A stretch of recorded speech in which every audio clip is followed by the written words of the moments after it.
the ability to share your ideas, the ability to absorb ideas, and the ability to do calculations. You can't. How the hell you gonna make money when you can't even count money? Seriously, how do we? I hear you hear rappers are like, get money. I'm gonna get money. I'm getting money, man. They'll do videos and they'll be showing all this fake money in the video. It's like, but you talking about money, but you can't even count, man. How you gonna?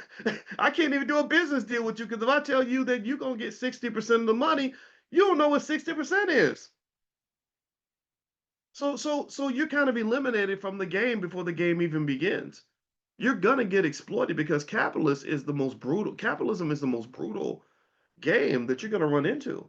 It's sharks out here, man. And you see it happen all the time. What's the first thing that happens when an athlete gets drafted into the NFL, the NBA? There's some little short white guy, maybe wearing a yarmulke, right, who's like representing him, and he didn't grow up with hoop dreams. He didn't grow up thinking he's gonna be the next LeBron. He's too short. He ain't got no talent. His superpower is that his daddy and his mother were talking to him about economics when he was 2. His superpower is that he went to Harvard Law School and they taught him how to structure the business deal in your favor.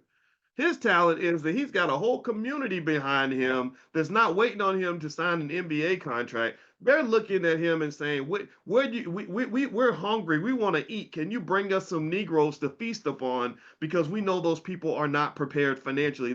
They're not embracing the economics the way that they should, but we already have. So just bring them by. We're gonna cut him open like we're gonna roast him over on a little stick and have him twirling like a little pig, and we all gonna cut off a little piece, and the whole hood's gonna break off a piece of this big delicious 6'5", 250-pound Negro who's gonna go make $100 million and give 80 million of that 100 million to us. That's what's happening, and I'm not saying that it makes them bad people. I'm saying it means that they're approaching the game in a completely different way.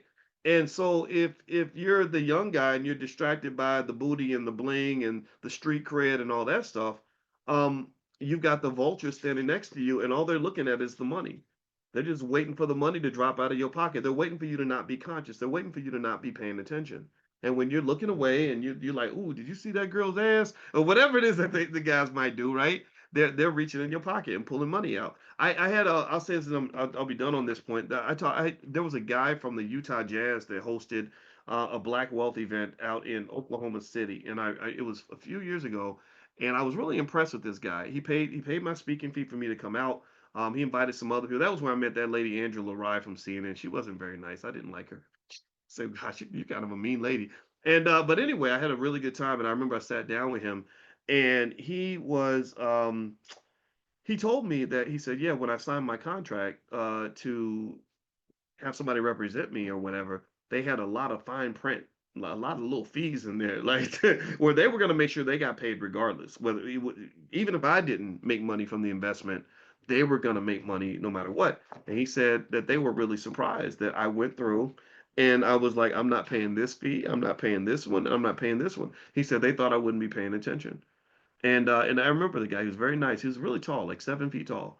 And I don't remember his name though. But we ate breakfast together, and I was really impressed.